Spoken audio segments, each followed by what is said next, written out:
of walking with the Aryan spirit. Before we start, we'll have a moment's silence and then Monica will follow.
So welcome everyone to the third session today, second last of the series. And today the topic is awakening the warrior in us. So the first day we understood with the light of words of Mother Sri Aurobindo basically, what does it mean by Aryan spirit? And yesterday we were reflecting upon what kind of a sacrifice is required on the path, what is to be sacrificed, and in order for the Aryan spirit to be awakened.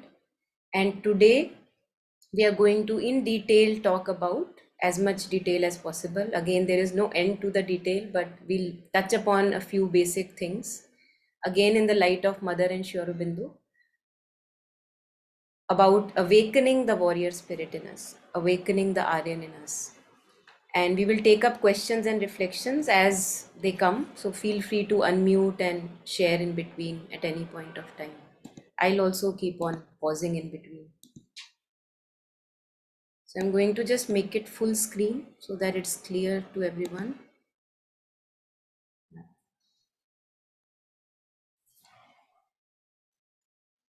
So the basic requirements we were discussing in the past 2 days also are stilling the mind. And if we want to be a master of our feelings and thoughts, we must know how to put off the chatterbox and not to believe in what goes in the background as a noise. So stillness in the mind is one of the, one can say, cornerstones. It will be required on the path. We cannot have a chattery mind and have practical revelations in us.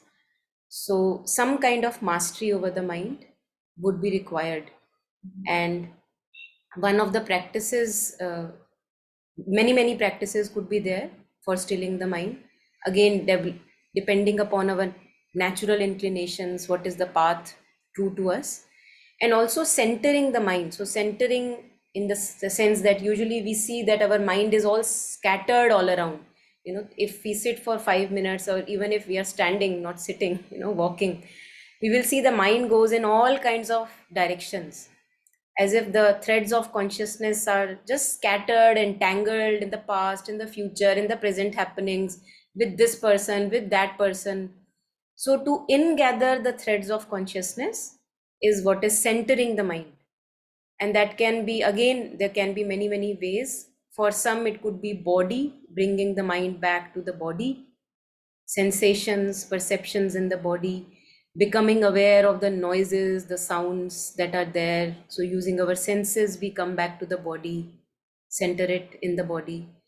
Then breath could be a support for centering and stilling the mind. And then one of the other supports is the divine name. So if we don't know, the mind is just scattered here and there, and we want to still the mind, center the mind, we center it on a divine name. So whatever resonates with us, it may be Om, it may be Mother's name, it may be Sai Baba, anything that suits. It may be Jesus for those who are coming from that background. So it could be any divine form which uplifts us and which makes us peaceful and centers the mind and in gathers the threads of consciousness. So these are two basic requirements. And then we were discussing yesterday, just a short recapitulation, that life has to become a conscious sacrifice. Unconsciously, yes, nature is doing a sacrifice. We are all being sacrificed in a higher way to the divine, but we have to make it a conscious sacrifice. So all that is not required, all that is out of date, all that is burdensome, that has to be sacrificed. So yesterday we were reading these words of Sri Aurobindo, where he says that it is not one's own self that has to be sacrificed, but the band of the spirit's inner enemies that we have to discourage. So we usually, day to day life, we think that it's my desire, it's my expectation, my demand, so we own it, and we are too much identified with these disturbing elements, but we don't realize that these are not our true identities. Our true identity is the spirit, which actually gets masked when we allow all this garbage to enter. So in the process of evolution, yes, they may have, desire may have its own uh, you know proper place, ego has a proper place, but when we are at this stage that it has done its proper place, now it's not needed anymore, now it becomes a burden. Now desire, expectation, excessive demands, these all become a burden. So these are the inner enemies, Sri Aurobindo says, that we have to discourage. So when we grow conscious, any ripple of anger, wrath, jealousy, all that arising, you again and again we put it into this sacrifice. So we slay upon the altar of growth of the spirit. Spirit is the true identity, who we truly are. These can be ruthlessly excised, whose names are desire, wrath, inequality, greed, attachment to outward pleasures and pains, and the cohort of usurping demons that are the cause of soul's errors and sufferings. So this is how I make my life, day-to-day life, a conscious sacrifice. The moment I become aware of anything disturbing which is not true to my nature, it brings unease, it brings agitation, restlessness. We get to know, because we are conscious, we put it into this sacrificial fire. And what happens as a result of that ahuti? Our true spirit, who we truly are, that grows in strength. So we have a fulfillment within that we feel, because now our true identity is growing. Earlier, these all were growing, these intruders were growing, which I was thinking as my own. So mother says that what is necessary is an aspiration which burns in the being like a constant fire. And every time you have a desire, a preference, an attraction, and we get to know, the more conscious we become, we get to know, oh, there comes a desire. Oh, here I have a liking, I have a preference. You get attracted, some glitter, some person, some relationship, maybe some new jobs, new place. We get attracted as if we'll get something over there. So the moment we get conscious of this grasping, possessing being in us, we offer it into the fire. So mother says that it must be thrown into this fire. If you do it persistently, you will see that a little gleam of true consciousness begins to dawn in your ordinary consciousness. So some purity comes in our being, some light, some purity, some clarity comes in our being. At first, it will be faint, very far behind the din of desires, preferences, attractions, and likings. But you must go behind all this and find that true consciousness, all calm, tranquil, almost silent. So it doesn't make a noise. You will see that desire makes a noise. Agitation, restlessness, obsessiveness, they all make a noise. But true consciousness is very happy to be ignored. It says, okay, you're not ready right now. Whenever you are ready, okay, come back to me. So true consciousness, or a call from the psychic, one quality is that it is not loud and arrogant. It is silent, and yet it is persistent. You see it arising in yourself again and again. So if you have acted not in alignment with your inner truth, something in you will tell you again and again, no, that was not the right word or right speech or right action to be done. So it is persistent unless we acknowledge it. So again, recapitulating what we were discussing. So stilling the mind would require some kind of stability in the being. Shamatha practice, which is centering the mind on the breath, is one of the practices which is prescribed. Again, if we feel inclined, we can bring the mind again and again to the mindfulness of breathing, and the mind can be silent then. And it would not be completely thought free, but at least we will not be in the grip of thoughts. The thoughts may still continue in the background, but that would be now a background noise. It would not be a important like happening in front of me. So with the mind present to the happenings in the being, when I'm conscious of all the ripples arising in the being, now I can be aware of the inner enemies arising, and then I can choose to dissociate from them. So that's the breathing space now I get owing to this increasing stability, a will that I want to purify my being, I want to keep it clean. And again, we were discussing that each moment, as Aurobindo was sharing, that Aryan means an effort, an uprising. Each moment, that right choice has to be made. What is the right choice?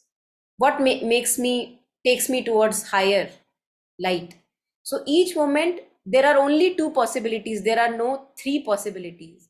Either I am a slave of ego, I am following the dictate of disturbing patterns, or I am with the divine consciousness, which is light and with goodness and clarity and purity. So it's a binary thing. We are never in between. And I'm talking of one particular moment. In one particular moment, either I'm following the dictate of the disturbing pattern or I am not. The disturbing pattern might still be there. It would not just go away like that, but it would not have grip over me. I would be able to see it and I would say, no, I reject you. I don't want to follow you. So this is how when we become conscious of these vicious loops of patterns which are not beneficial to us, we can choose to let go. Yeah, I think this we already discussed, that instead of being identified with the patterns, now I am identifying with the divine name or bringing the mind back with the breath in the body. So yesterday, I think maybe we were discussing or something came to me. I thought I'll put it here on. Many times we are very interested in affairs of other people. And these other people are very close to us many a times not close to us. It doesn't matter. So I think this is a very good advice by Ramana Maharishi, that since we don't even know what is happening in my life, how can I know what's good for others? So unless he says he's not saying that completely avoid it. He's saying that as far as possible, because many a times we do, there is a receptivity between friends and they want to discuss, reflect. That's a different matter. But he's saying that as far as possible, one should not interfere in the affairs of others. And the same guidance in many, many forms comes in the words of Mother and Sri Aurobindo also. Yeah.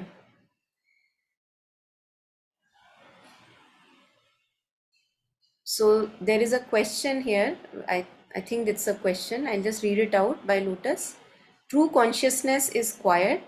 What is it when someone hears words to kill yourself? Kill yourself. Is it the same thing as encouraging words like you can do this? Yeah, very interesting. Anyone wants to share any thoughts on this? So Lotus is sharing. I'll just repeat the question. True consciousness is quiet. What is it when someone hears words as kill yourself in quotes?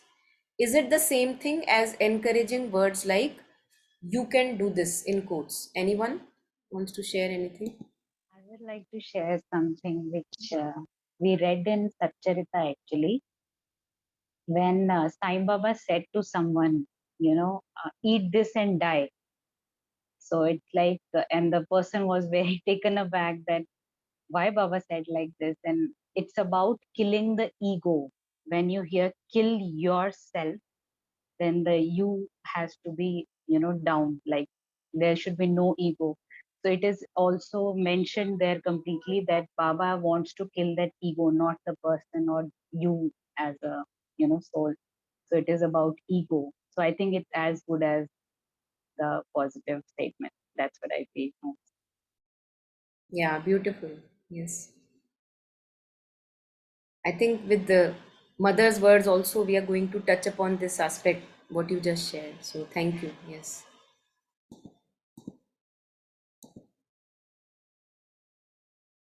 So I think we can maybe take this home and reflect over it. Not going to share much on this. So mother shares, now it's an hour to be heroic. And what is it meant? What does it mean to be heroic? Heroism is not what people say. It is to be completely united. So united means that I am one unified being in myself. There are no contradictory things that one is saying. For example, taking this example, one says, one part of me is saying kill yourself, the other one says you can do that. So there are no contradictions now. A unification has happened. So this is the heroism that is expected of us, that we are all born with contradictory wills and preferences. One part is asking this, the other part is asking divine. In the morning I want the mother, in the evening I want something else. So we are not unified. So if we want to make proper use of this life, then we have to get unified. Heroism is not what people say, it is to be completely united, and the divine help will always be. I think there is something wrong with the slide. Just a second. Just a second. There was, I think, yeah, calm. There is the slide. Now I can't find it.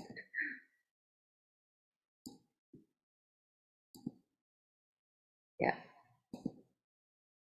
Okay, some problems with the slide. Anyway, so it is, and the divine help will be always with those who have, in all sincerity, resolved to be heroic. Again, heroic meaning I'm going to now unify my being and bring all the contradictory impulses, desires, one at the feet of the divine within. So that each part of my being is wanting just that purity and nothing else. So one is unified. And then mother says, which is on the next slide, that slide was a bit corrupted. You are here now, I mean on earth, because you once chose to be. You don't remember it, but I know that's why you are here. So those of us who, all of us from time to time in our life, we think about it. Why am I here? What is the purpose? Am I born like an accident, or what is it? What's my mission here? So mother is sharing that you are here on earth because you once chose to be here. And you don't remember it, but I know that's why you are here. Well, you must stand up to the task. You must make an effort. You must conquer pettiness and limitations. And above all, tell the ego your time is over. So this is the heroism expected of us. Telling the ego your time is over. So what Pratima was sharing, killing not this body, because even if we kill the body, the ego sustains actually. And in the next life, we are born with the same burden we leave in this life. So suicide or killing oneself is not the solution to our burden. Even mother talks about that it's most unnatural form of killing, suicide. And when we do that, then we think that our journey is over, but it's not over. We suffer in the other realms because it is an unnatural form of killing. So if you have to kill the ego, this me who is there, who is always demanding, expecting, wanting attention, wanting to be somebody. Oh, why is everybody rejecting me? I want this approval, some name, some fame, grasping, possessing, all that has to be slain. and not this body. Nothing gets over by the body. We still persist. So this is what has to be done. This is the heroism. Above all, tell the ego your time is over. So the moment I see an ego pattern arising in the being and I see that disturbing element arising, what do I say? Sir or madam, your time is over. Not anymore. So we want a race without the ego, with the divine consciousness in the place of ego. Now the time has come. And this mother is saying, when, years ago, the time was there. And that time is still going on, that urgent time, when the time of ego is over. And mother says towards the end, if there is a sincere yes in your hearts, you will have satisfied me fully. That mother, yes, the time of the ego is over. I don't need words. I need your heart's sincere adherence. So I don't have to even speak it out. If in my heart something approves that, yes, I also see that mother, the time of the ego is over, then mother says this much is enough. Yeah? This is heroism. This is what is expected of us. Yeah, anything? Anyone here? Yeah. Okay, so I'm moving on. Keep sharing in between. So again, in Buddhism, since I like to read something from there, so I found this very, very interesting and in alignment with what mother was sharing, that tell the ego your time is over. So Shanti Deva, a Buddhist teacher many years ago, he said, 100 harms you have done me, wandering in the cycles of existence. Now your malice I remember, and will crush your selfish schemes. So the moment we see any grasping, any possessing, any ill will, any disturbing pattern arising in ourselves, we can choose to say this to that pattern, that, I see you, but your time is over, not anymore.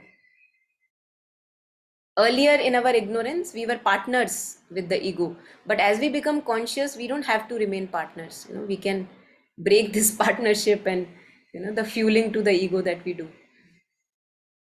So now we are going to take up these qualities and attributes that are described in mother's symbol. But before that, we will take up any reflections if there are.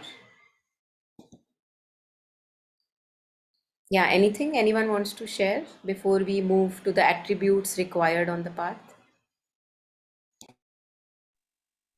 Listening to the last line that you mentioned, I just thought that it's totally a new birth. We cannot be it has to be a new Pratima, or it has to be a new person altogether having all this. It's not, nothing should remain, the way we used to be. I think this is what I could understand.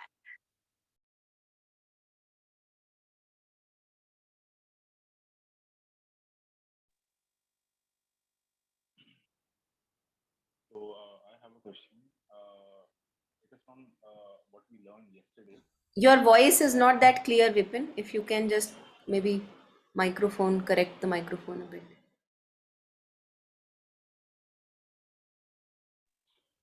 I'm audible now?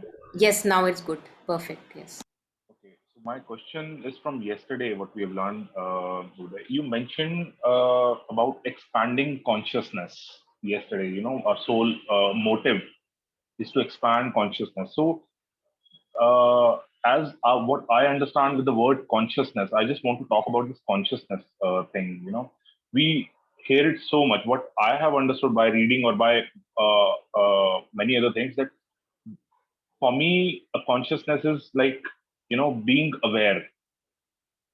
Whatever you are doing, if you are aware about what you are doing, what output, what exactly going to happen, the results, and the all kind of analysis and all, and then you do things.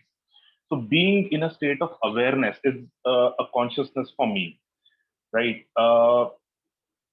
But I just want to understand whether this word consciousness is only about being aware, alert, or attentiveness, or there is something else like associated with this word, like something which is not which cannot be mentioned, which cannot be understood, or maybe it is of some other level, or like celestial level or divine level. What exactly this consciousness is? Because I'm trying to understand. When I speak with multiple people, I always say, stay conscious. Conscious what you are doing. If you are trying to impress someone, don't impress. Express yourself. Because if you're impressing someone, you are actually putting yourself back. You have to be real. But what exactly? I just want to know what this consciousness exactly is. It is just something in a human level, or there is something vast which we can't access right now, but with certain things we can, or if we can, how?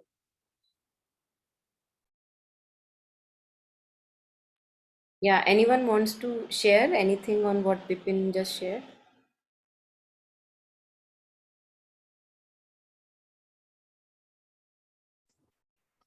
Actually, yesterday she mentioned about growth of consciousness, and that is like above animal level there is human level, and above human there is divine. That is the gradation, and that is how if we progress on that, we have to aim to be divine, and then that is the purpose of our lives. I Yeah. agree that it's a purpose of our life, and we have to reach that level. But I just want to know whether it can only be done in a human, like the normal human level, or we need to access something within ourselves, which So, Bipin, let's keep it very simple. And what you said, both aspects are correct. It is within human reach, and yet it is transcendent. It is beyond human reach. Both are correct. Both are correct. And it's very simple what you were sharing. What is consciousness? That which is making you able to speak. Because when the consciousness, for example, one aspect, again, I'm just talking of one aspect, and there are several and infinite aspects to it. One aspect is that when the body, when the consciousness, we say that consciousness has left the body, then Vipin is not talking. So what is making you talk? That's the divine mother. That's the mother's consciousness. That which is making you talk. When you are thinking, you know your thought.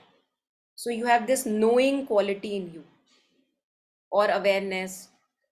People can use several words. It is the aspect of the same consciousness, because only because I can know, I know, okay, I am feeling sad. Oh, I am feeling happy. So that knowing element you would see is same in all. It is the same element that is in you, Vipin. It is the same element that is in me, Monica, and all of us, and everywhere throughout. Go as far in the existence as you want to go. So that in us which knows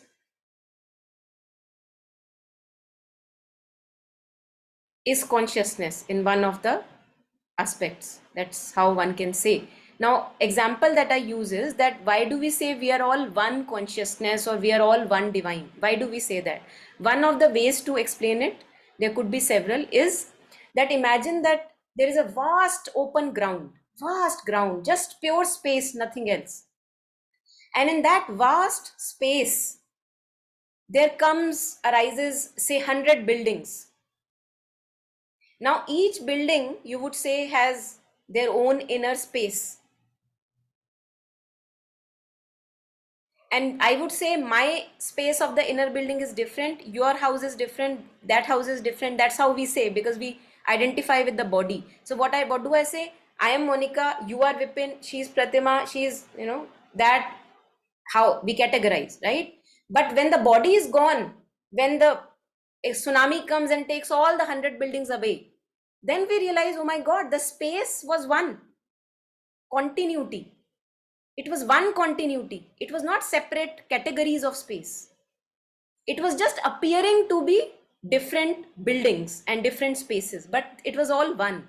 And that is why, the very reason why mother says all difficulties lie in us. This is the reason. Because we are all that consciousness. So what I think is happening outside of me is just my wrong identification, that I think that this is me, my body, and that is somebody different. But the consciousness is one. And another point to add on here is that mother says that if you overcome one obstacle in you, so for example, you have overcome one desire in you, you make a ripple and you help others overcome their desire. Why? Because we are all one. That space is united.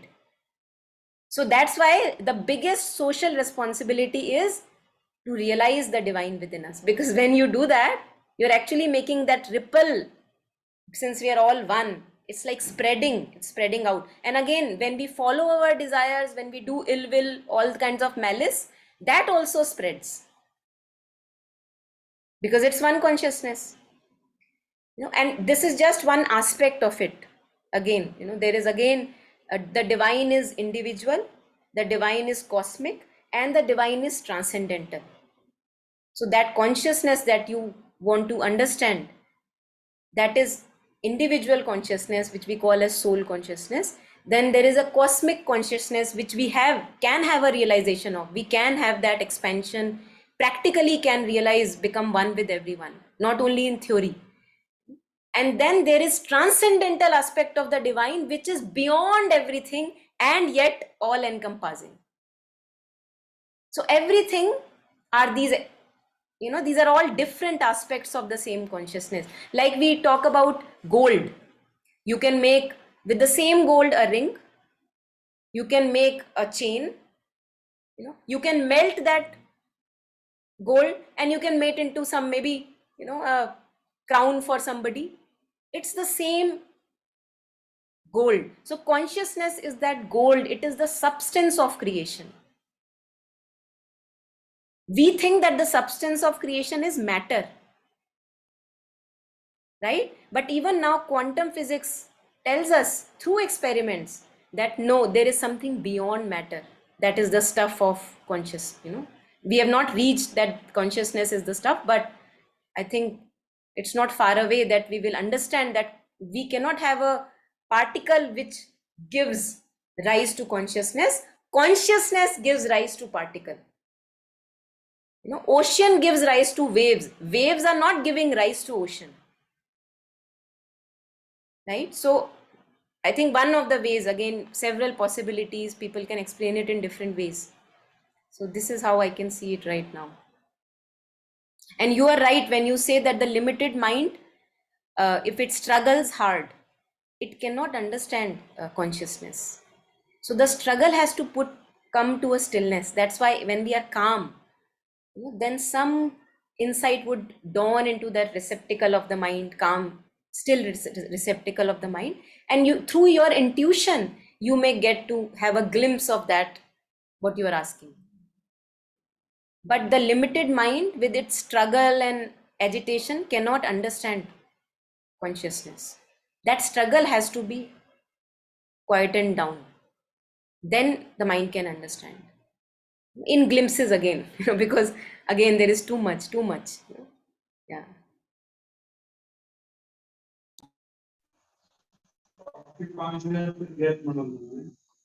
Yeah, Monica. Yes, Kalpana ji, yes. Yeah, I just wanted to ask something. When we need to have peace and calm, right? That's 1.1. The second is the ego. We have to put it aside, right? Now while we are doing these two things, that calmness and peace, and putting the ego aside or conquering it, whatever words we may use, how to avoid going into tamsicness, because that is how, even people outside, now people who are not into spirituality, or who haven't read things, they generally look, they say, ye spirituality mein jaate hain aap ekdam shant, you don't actually participate in things. Now, I don't have that. I'm not looking at it from their perspective, but how do I, when I'm going on this path, because because I had certain health issues and all that, and then I was told, by a mentor that you need to be calm because your body is. I mean, there are many things. One was the calmness that was needed, and then there are many other things that I need to do. So how do you then, on the one hand, you have to be calm and peaceful, and then your ego, which is full of passions. I mean, they may be the right passions, the passion to do something, passion to do the right thing, passion to help others, passion to have a good job, many things. I'm not talking of the negative things. So then how do you, when you are kind of putting these two things aside, how to not let it go into tamas, and then you are actually kind of, calmness becomes lethargy, or calmness, or overcoming the ego means your vital, you get what I mean, your vital then becomes very dull. How to different, I know, I kind of know how, and I mean, I can understand there is a way of doing it, because it must be like वो जो एक सीमा रेखा होती है, या there is a rope that is tied, and maybe you have to walk on that. I don't know what simile to give. How do practically कैसे करें ये चीज, इसको कैसे समझें? I think a very beautiful question. Why? Because it's very thin line, as you said, very thin line, and peace can be degraded into tamas very easily. So one has to be very cautious. Mother has said that even passions are preferable than dull inertia. So what you were, I think you were answering yourself, that follow a passion.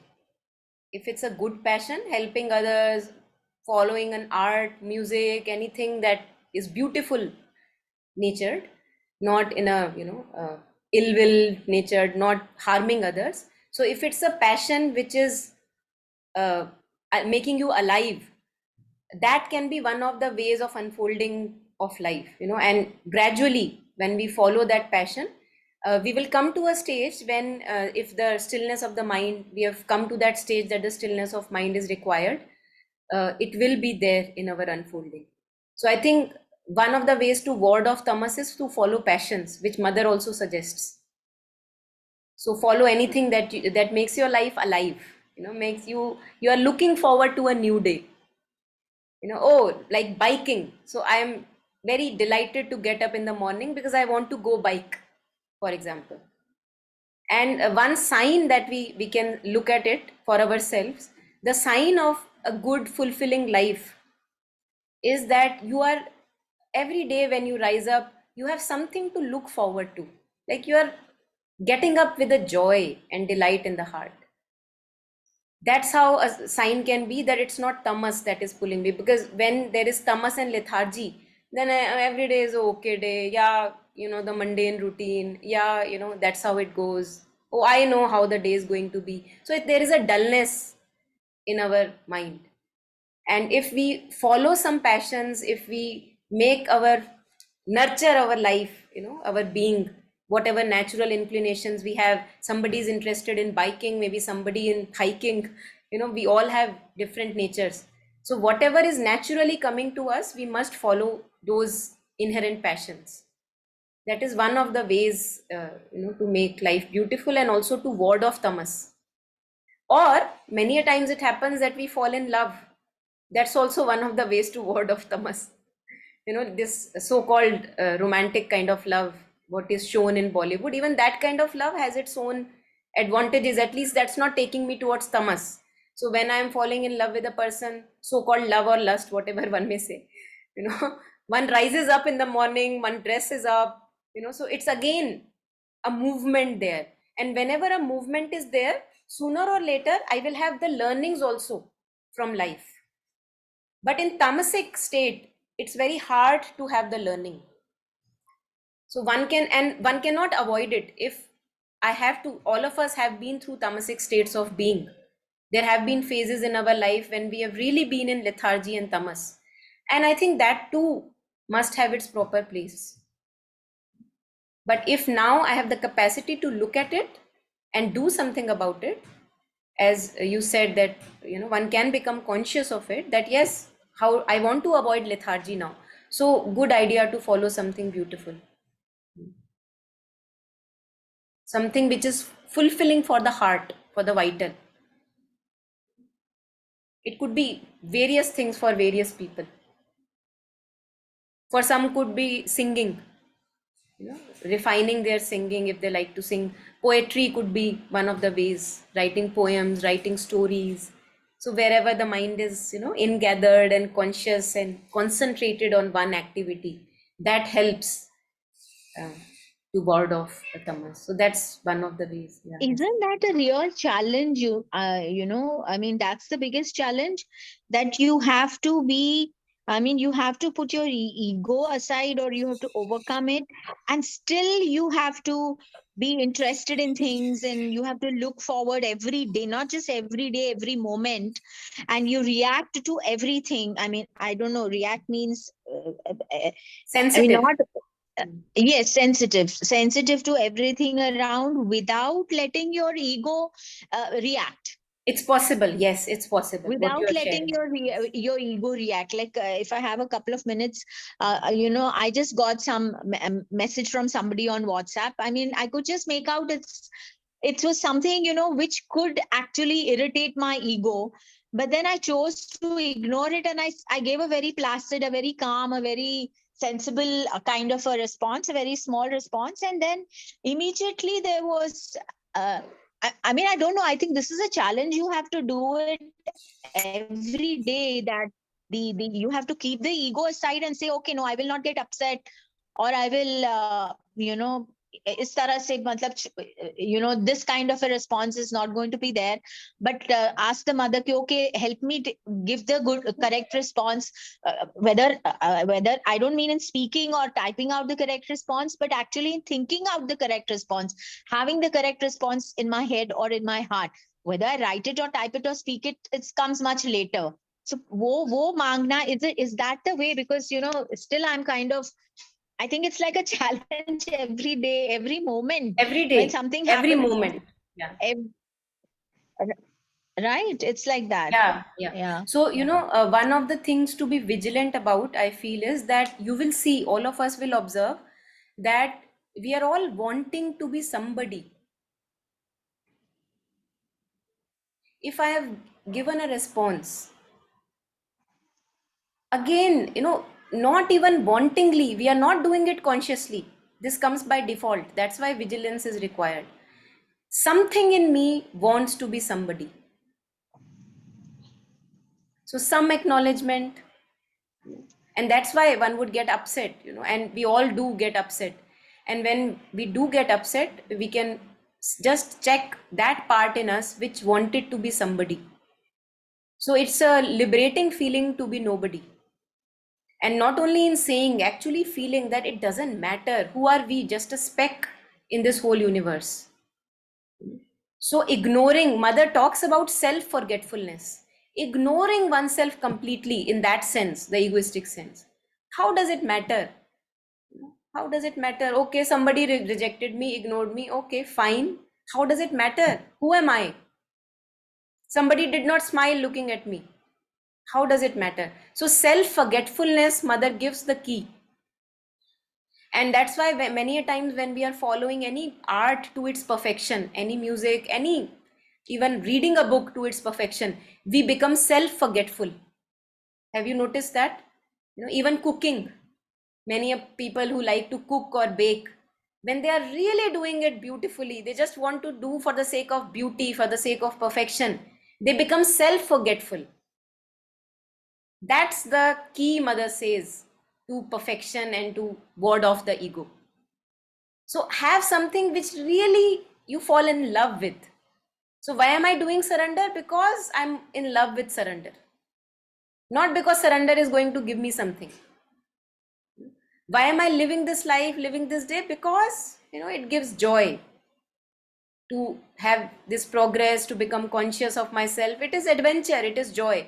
So when we are taking life in that spirit, then there is a self-forgetfulness, and that self-forgetfulness really is a big help, because we are so self-obsessed. That self-obsession is the cause of our upset and misery. And the moment the moment suffering comes, misery comes, I can just be sure that I must have unconsciously gotten self-obsessed and ward it off again and become self-forgetful again. Only remember the mother, nothing else. One of the ways. Or only remember the divine, nothing else. So yeah, self-forgetfulness comes to me here. That is really very helpful. And it also, mother talks about cheerfulness as one of the qualities. Cheerfulness, humor. Actually, you will see that when you don't give too much importance to yourself, you can be very relaxed about yourself. No image is needed, no respect, name, fame is needed. People may look at you some special way, but you don't take yourself seriously. So that really burdens down our, like shakes off the burden off our shoulders. Humor, cheerfulness, not taking ourselves too seriously. In fact, one of the anecdotes mother says that it's only the human being who is the most miserable on this planet because they take themselves too seriously. So we know the cause of our misery. And little children, when they're very little, when they grow up, then it's a different thing. They get under our influence, but when they're very little, they don't take themselves too seriously. If they fall, they get up again. If they fall, they get up again. Someone is laughing, they don't care who is doing what. But as the child grows, now, because of so-called bad conditioning, now he would say, why was that person laughing over me? So again, adult influence. Yeah. Yeah, anything more? Anyone here? So shall we take the attributes, 12 attributes? I don't know how much we'll be able to take. It's a bit long. Maybe I'll try to keep it short. So in this mother's symbol, there are 12 petals outside, and then there is center, white, and the 4 petals inside. So as is it written here below the symbol, the central circle represents the divine consciousness, what Vipin was wanting to understand. And the 4 petals represent the 4 powers of the mother. So Maheshwari, Mahalakshmi, Mahakali, and Mahasaraswati. And I can provide us all who are new to mother with a booklet, small booklet, where mother describes all these powers. Aurobindo describes all these powers. And then there are 12 attributes of the mother, powers of the mother, which are required on the path. And all of us, if we go through these powers, we will see all of us have these powers in greater, lesser, increasing, decreasing degrees. Without that, the path can't be trodden. So we are going to maybe go through, touch upon all these aspects a little. And mother has also given each aspect, mother has attributed a flower to it. So the first aspect mother talks about is sincerity. And sincerity is the beginning of all progress. So I'm going to read a few lines, so as we understand what mother means by sincerity here. And then I am also going to later on provide with a detailed PDF where we can go through at our own accordance. So mother says the first thing is not to deceive oneself. One knows one cannot deceive the divine. Even the cleverest of asuras cannot deceive the divine. But even when one has understood that, one sees that quite often in one's life, in the course of the day, one tries to deceive oneself without knowing it. So self-deception we have to be away from. We have to bring a bit of transparency in our being. Stop fooling ourselves. So one always gives favorable explanations for all that one does. You would have, we all have seen in ourselves that whenever we have done an action or spoken something, by reasoning, we are wanting to give a favorable explanation to that. So yeah, this is why I did it, because ye to banta hi tha, something like that. So one always gives favorable explanations for all that one does, for one's words, for one's acts. That is what happens first. I am not speaking of obvious things like quarreling and saying it is the other one's fault. I am speaking of very tiny things of daily life. So we have to become, choosing. Again, we come back to the first slide, but where we thought that, the first thing is that every moment choosing the right thing to do. Sincere. So mother says, when you are with someone, if you are sincere, instantaneously your way of reacting should be to do the right thing, even when you are with someone who does not do it. So somebody else may be insincere. We know it, we see it. But I don't have to be insincere because of that. So I have to be transparent and pure in myself. Other aspect of sincerity is purity. There is no mixture of thoughts, emotions, saying something else, wanting something else. Even to myself, I say something else and I want something else. To ourselves, we deceive. So this is where mother says that sincerity is the first cornerstone. And it is the, yeah, yes. To one point, sometimes when we are with someone else, and of course there are different point of views always, and in some situations I try and keep rather my mouth shut rather than talking, because we know that it's going to lead to a disagreements and things like that. So the right thing it means anything, like you can be just silent and don't say anything, or we can just say the right thing what we feel, because the other may not understand, and then we say, okay, yes, you are right as well. So this is how. Again, right thing could be anything, absolutely. And that only I would know when I listen and am in tune with the inner guidance. In that context, what is the right thing? Nobody else is going to tell me. Sometimes saying a word could be a right thing. Sometimes staying away from discussion could be the right thing. Who will tell me? And that's why in Mother's Yoga, the first point is find your psychic being. Get in touch with your soul consciousness. Why? Because that is what is going to unfold you, direct you. Right? And also a want that, again, that we were discussing, that I don't want to be anybody in this game. I don't want to be proven right. So here Mother says, to be perfectly sincere, it is indispensable not to have any preference. So if I'm having an argument or a discussion with a person, I can check myself, okay, am I biased? Do I want the discussion to go in this and that way? So weed it out. Become conscious of it and weed it out. Don't follow the dictate. So to be without any preference, this is what it means to be sincere. Without any preference, without any desire, without any attraction, any dislike, any sympathy or antipathy, any attachment, any repulsion. One must have a total integral vision of things in which everything is in its place, and one has the same attitude towards all things, an attitude of true vision. Now, if right now I don't have the attitude of true vision, which I understand, right? We are not there. So at least this knowing that since I am not there, how do I know what is right? So being open.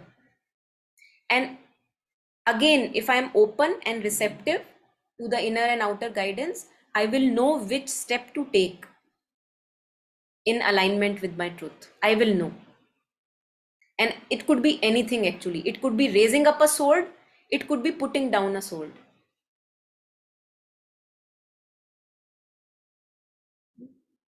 So we cannot say that always stepping back from a discussion is the best thing or the right thing to do. We don't know. Stepping back from Kurukshetra was not the right thing to do for Arjun. But maybe for a Brahmin, it could have been a right thing. Who knows? But Arjun is a Kshatriya. For him, the right thing is to fight for the right cause. So who will tell? The inner guide. Krishna is the inner guide. That who will tell? Yeah. So that's sincerity, which is the First one. Anything on sincerity? Anyone? Purity and sincerity. And mother says that whenever we are sincere, we are pure, we really want to act in accordance to truth, then we are always given the guidance. If we really want it, then we get it. We get the guidance. Most of the times we think that we want it, but we don't want it. What we want it is things to go my way. So this is the dishonesty that we have to catch. That's why sincerity comes first. Yeah. So keep sharing, if anything, in between the first sincerity, and then we move on to humility. And again, for humility, this is the flower that mother ascribes, adorable in its simplicity. So again, reading some words from the mother on humility. And she says that humility is not being humble before other men. Because usually whenever we're talking of humility, we think, oh, that is such a humble person, because one is humble in front of others. So mother says that when people are told to be humble, they think immediately of being humble before another men. And that humility is wrong. True humility is humility before the divine. How would be humility before the divine? Because you realize you are nothing in front of the divine. You are nothing without the divine. Each part, each word, the letter that you speak, the divine is making you speak. So who are you? That's true humility. So we reflect over these things that, oh yes, if I have, have you seen that, the vision or basic movement of our legs and digestion, everything, respiration, we take it for granted. People who have fallen ill seriously, we all have at several times. Then we have that true humility. Then we realize, no, it's not, it's something higher that is making me work. I have no power whatsoever. Look how high up in the air I was 2 days ago, and look at me right now. So that's true humility, when we recognize that we are nothing if not for that higher power. That's humility. Yeah, and then the next one, keep sharing. I'm just repeating myself again and again. The next one is gratitude.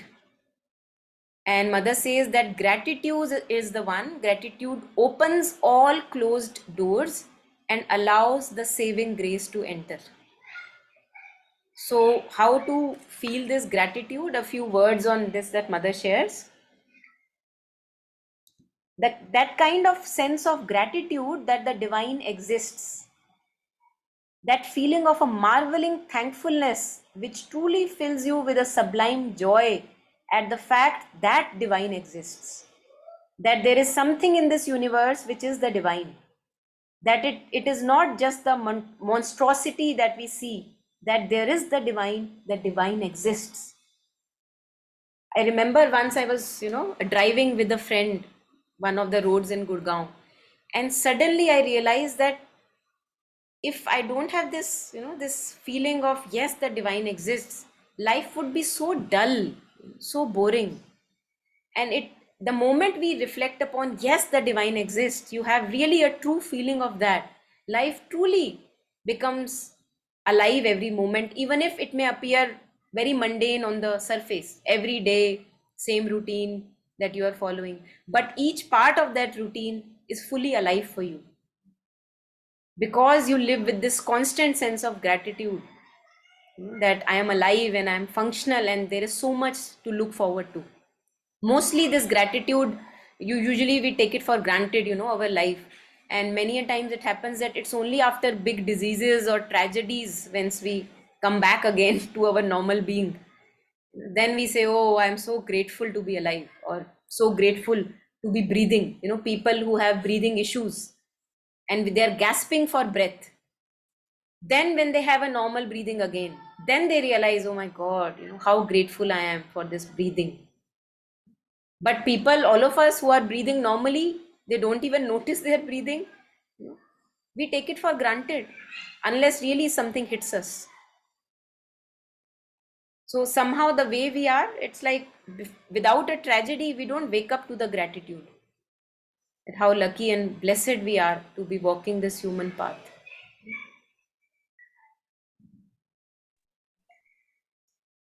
Yeah, anything here? Anyone? Yeah, I'd like to share something. Can you hear me Yes, okay? Swapna. Yeah. Hi.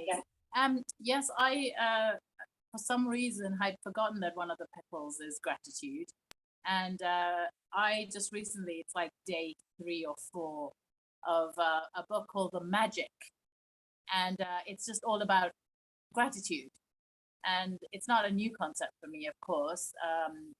Just making a list of what you're thankful for, or blessings in one's life, or the reasons you're grateful to people in your life, relationships.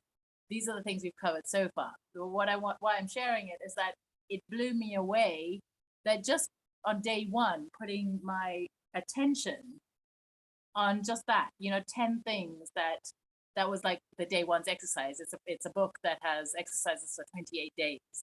And just putting my attention so clearly on 10 things that I was grateful for, to make the list and to say thank you to it, how much it changed just my whole outlook all day.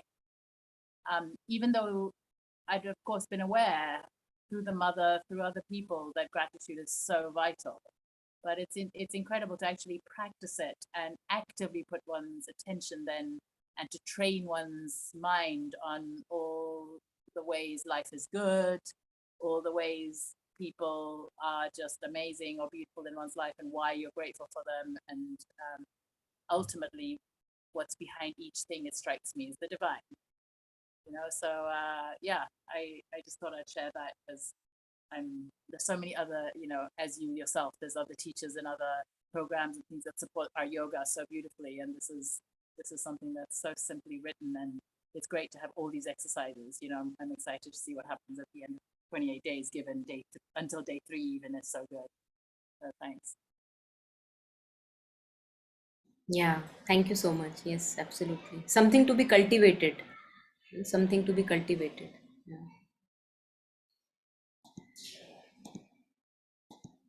So, gratitude opens all the closed doors and allows the saving grace to enter. So, for those of us who are waiting for the saving grace to enter, let us be grateful for the breath, for the body which is functional, which is still allowing us to sit in front of the laptop and listen to things and hear things and understand the capacity of intellect that works so beautifully. So many things, as Swapna was sharing, to be grateful for. So the next quality is perseverance, the decision to go to the very end. And on this, along with sharing mother's words, there is this one famous story of 2 bhaktas, one of the bhaktas and one a Gyan yogi. They are doing their, sadhana under a tree, and Narad is passing by, Devrishi Narad is passing by, and they both are asking, oh, Vishnu, Lord Vishnu so closely, would you ask, when will we achieve the divine union with the divine? So he goes, he says, of course I can ask. He goes and asks, and then he comes back, and to the first one he says, after 100 lifetimes you will attain that union with the divine that you are looking for. So that guy really gets discouraged. He's a Gyan yogi. He gets discouraged and he says, oh my God, maybe it's not worth pursuing it anymore. So he then goes away, leaves his sadhana. To the other one, who is a bhakti yogi, he says, in bhakti, we are there for the love of the divine. So he says that, Narad says that as much as there are leaves in this tree, these many lifetimes you are going to take for the union, complete union with the divine. And that bhakta begins to dance with joy, because he says, yes, it will happen. Yes, it will happen. And the moment he starts to dance in joy, the divine appears in front of him. So, this comes in perseverance, that no matter how long it will take, I'm going to go till the end. Why? Because of the love of the path, love of the divine. So mother says that the most essential quality is perseverance, endurance, a kind of inner good humor which helps you not to get discouraged, not to become sad, not to, and to face all difficulties with a smile. You know, when do we face difficulties with a smile? When you have a companion with you who you really love. If you have divine as a companion, then you don't mind. Have you seen, you know, whenever we are going for our travels and we have a very good company, a good friend that we want to be with, then whether things happen good on the way or we have difficulties on the way, we don't mind it. Why? Because the company is great. We are heart to heart one with that other person. So it doesn't matter whether the plan really works out or some other plan works out. We don't mind. So if we have divine for the company, then what is there to mind? Such a good company I have.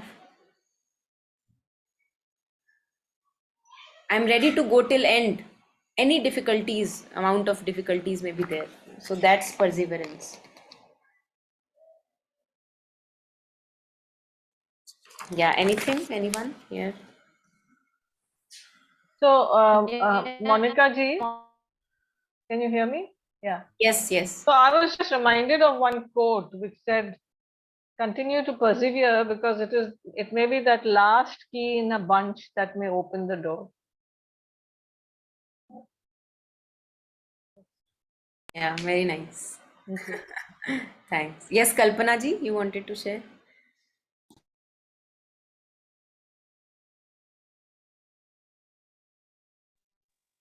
Sorry, I just forgot what I wanted to say because I was listening to what she was saying. I'll remember it and I'll talk about it. Sure, sure. Yeah, happens with me many times. So totally empathize with that. Yeah, I was just listening to the other speaker and I was just enjoying what she was saying. Good. Yeah. Great. Yeah. So mother says that you think you have solved the problem. You must solve it yet once again. It will turn up again looking just a little different, but it will be the same problem. And if you are not determined that even if it comes back a million times, I shall do it a million times and I shall go through it with it, well, you won't be able to do the yoga. Because as Aurobindo says, you know, the example that we were discussing. So there are 10 rooms that I have to take care of children. I go in one room, settle down.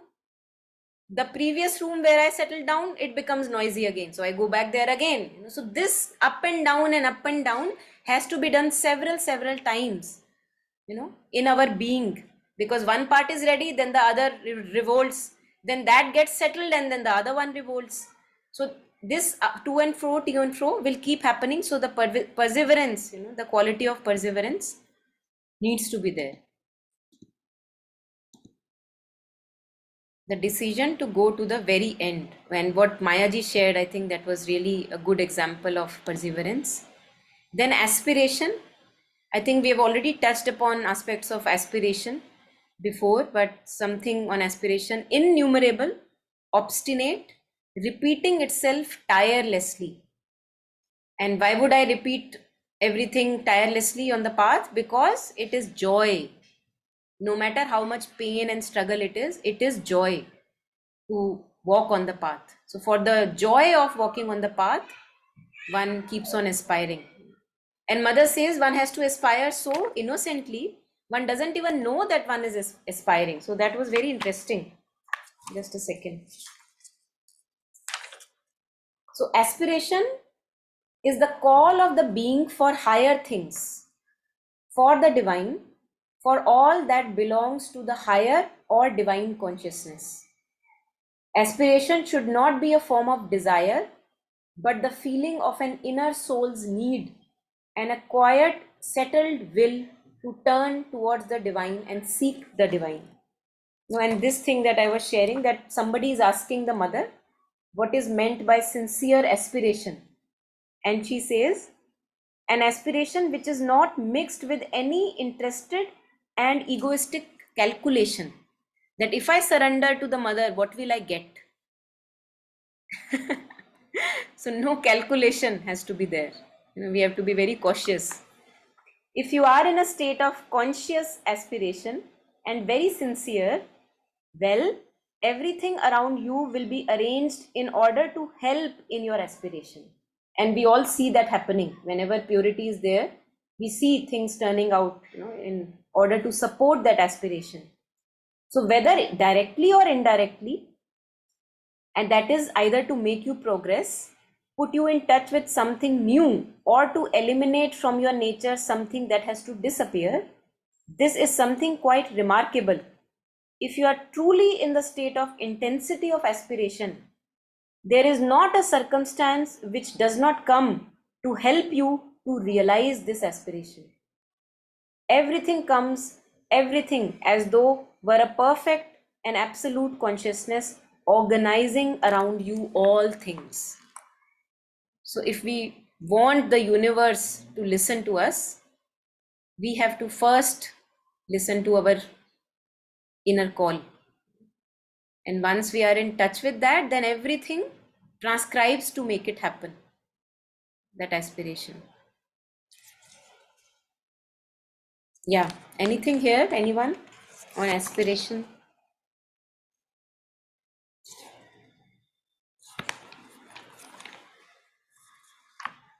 Okay, so moving forward. Yeah, I just wanted to, you were saying when we go on this journey and we have a companion, right? So we have the divine with us all the time. I think one of the problems is that when we have a human companion or even an animal companion, we see that person. We can touch, we can listen, we can talk. I mean, of course, you can talk to the divine companion also. But, it is that which kind of, I feel, oh, I wish, like a human companion or even an animal companion whom you can touch or whom you can actually see with your senses. And, so that is something I always feel. I wish I could see or, actually see with my senses or hear with my senses, that would be such a greater joy, I suppose.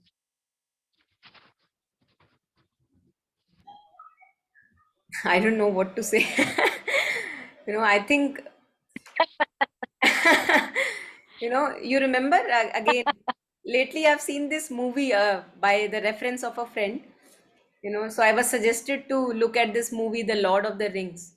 And it was very interesting, all the three movies, the three parts that were there. So one thing, the dialogue, some of the dialogues were really very nice. And one thing was that you have to walk the path alone. So we may have a companion, we may not have a companion, we may have a community, sangha, we may not have access to that. We don't know what is required in my life. But the point is, it's not the companionship that is a problem. The way we live, we become grasping on that companionship also. We become possessive about that companionship. That's the problem. So what we have to let go of is the sticky nature that we have. So companions, I'm sure we will have, we'll find our companions, and they may not be the images that I am carrying in my mind, that kind of a companion, they may not be that. Because, we can never really take a backing on any person, no matter how close that person is to us. Never works. Never ever works. And if we do that, if we take a backing completely on a companion, human companion, this is what happens. Mother shares this. Let me share this. No, sorry, Monica. I didn't mean we need a human or an animal companion. I said when I mean, if like the divine is with us. We know. I mean, when you're on this journey, the divine is with us, the divine mother or the divine. So what I mean is that is what we feel or we think, right? But what I was saying is it would be so nice if we could actually see the divine or could feel the divine, and the divine was with us like a human companion, I mean a human companion or an animal companion whom you can actually touch and hear and you can feel and you can smell and all that. So that would make, wouldn't it make the, I mean, right now I'm just with my heart or with my head, I'm thinking, okay, the Divine Mother, she's there. She's with me as I speak, she's with me as I think, she's with me when I'm cooking, she's with me. So it's an effort that maybe a day will come when it'll be totally effortless. With that apart, this is what I'm saying. I'm not Yeah, talking of having a human companion or an yeah, animal companion all the time, but the divine sits beside me, yeah, joining us in this in this conversation we are having. yeah. Actually being connected to that would be so wonderful. When you were talking about cooking, when you are cooking and you want to smell the divine, when you are truly cooking with the divine, in the aroma of what you are cooking, you can smell the divine if you really want to. You can smell the divine. And again, what mother says, doing everything with that companionship when you are eating, when you are cooking. So I think it's just a matter of increasing intimacy, even with the food I am cooking or eating. I am buying vegetables. I think that can be a possibility, that we see, actually touch and feel and see the divine everywhere. And I'm into that. And I think if we really want to feel that and experience that, I think we will get that experience.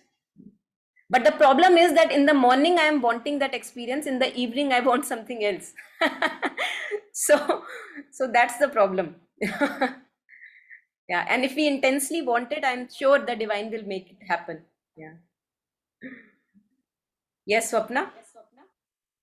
Yeah, I was just resonating with what the other lady was just saying, and I was, it made me contemplate, like, okay, when is it that I feel the mother with me? I mean, they say, both Mother and Sri Aurobindo, that she's right there, or if you don't call it the mother, then whatever your name is for the divine, that it's always right there, always with us, as a real companion, really. So why don't I feel it? I was contemplating that. Or when is it that I feel it more tangibly, more real?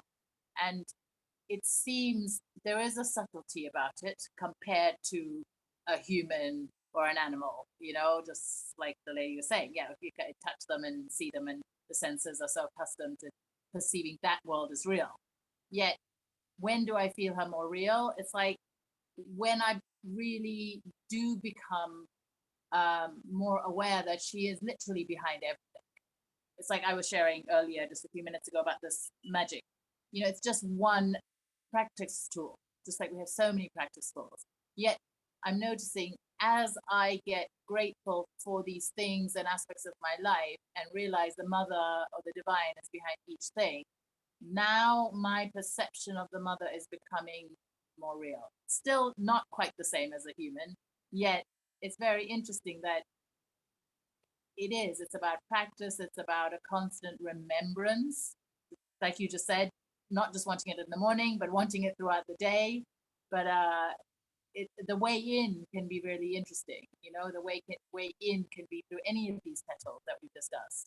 And one of them I'm noticing for me right now, the gratitude is helping me feel the divine or the mother as more of a real companion, and I'm appreciating that. Yeah, yeah. Thank you. Yes, Mayaji. So my experience is my experience is that whomever you believe is the divine, the mother or Sri Aurobindo or anybody, I think it's more of an experience, and I think it's a journey. It's none of us experience the divine 24 hours of the day. At least I don't. I have not reached that stage. But I think what it is specifically for me, it's a journey. It's a progression, and I experience that when I'm more quietened within, or I'm more at peace with myself, then I can actually experience many beautiful things. In fact, then all these qualities that you're talking about, to be more aspiring and becoming more grateful of anything and everything around me, when the mind is uncluttered with thoughts, I think when we clear away the clutter, I think the heart and the whole being within becomes more quiet, and then one starts increasingly uh, to experience the feel and taste of divine in even in the mundane daily life. So this is what I wanted to share. Yeah. Thank you. Absolutely, absolutely. I It's think mother. mainly my uncluttering of the mind is very Yes, necessary. Yes. yes, yes, yes, absolutely. Mother says that this is the agitation to want to feel me in a certain way. That agitation has to settle down. So, what Maya ji was sharing, in the quietness and stillness of the mind, the divine reveals itself. Yeah. Absolutely. Even in the quietness of our, I mean, if we are able to bring our emotions to a certain, because sometimes we are extremely excited or extremely depressed. And so I think even taking stock of our emotions and becoming quieter there helps me to experience the divine. Yeah. Beautiful. Yeah, And thank you. actually, that one quality which you said about gratitude, I think if even in the darkest moments of our time, any experience, I think even that one ray of gratitude, if you can remember that one thing which helps you to be grateful, I think can lift you from that total sunkenness or depression. I think even that, it's like in a dungeon or in a cave or something, and you experience see that one ray of light and you feel its freedom. But I think gratitude is the cornerstone of anything and everything. One thing to be grateful about, and you experience so much of elevation to come out of something. Thank you. Yeah, beautiful. Thank you. Thank you for Thank sharing. you.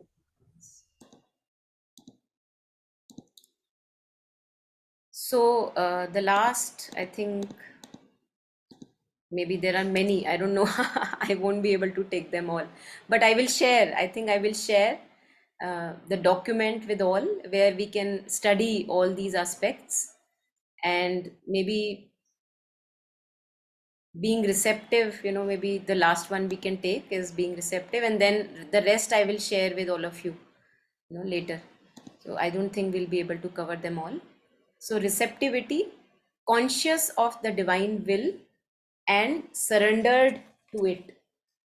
So Mother says receptivity is the power to receive the divine force and to feel its presence and the presence of the mother in it, and allow it to work, guiding one's sight, will, and action. And then Mother says, oh, it's amazing. Mother exactly is addressing what we were discussing right now. Mother says, my love is always with you. If then you do not feel it, it is because you are not capable of receiving it. It is your receptivity that is lacking and should be increased. For this, you must open yourself, and one opens oneself only if one gives oneself to the divine. Surely you are trying more or less consciously to draw the forces and the divine love towards you. That method is bad. Give yourself without calculating, without expecting anything in return, and then you will become capable of receiving. And then Mother says, it is not your work to light the fire. As I told you, I am always lighting it. You have only to open yourself to receive it and tend it with your goodwill. So I think, and then Mother talks that if you are self-satisfied, you think that, oh, I am okay, nothing more is lacking in my life and everything hunky-dory, then there can't be any openness and receptivity to divine grace. So self-satisfaction, vanity, if that can be warded off, I think that opens us to the saving divine grace. Yeah. So I think I will stop here, and the last 5 minutes, whatever few minutes, we can maybe take up if anything, last comments or anything is there. if we have time tomorrow also, I think in the beginning we can take up the rest of the attributes, shortly touch upon that.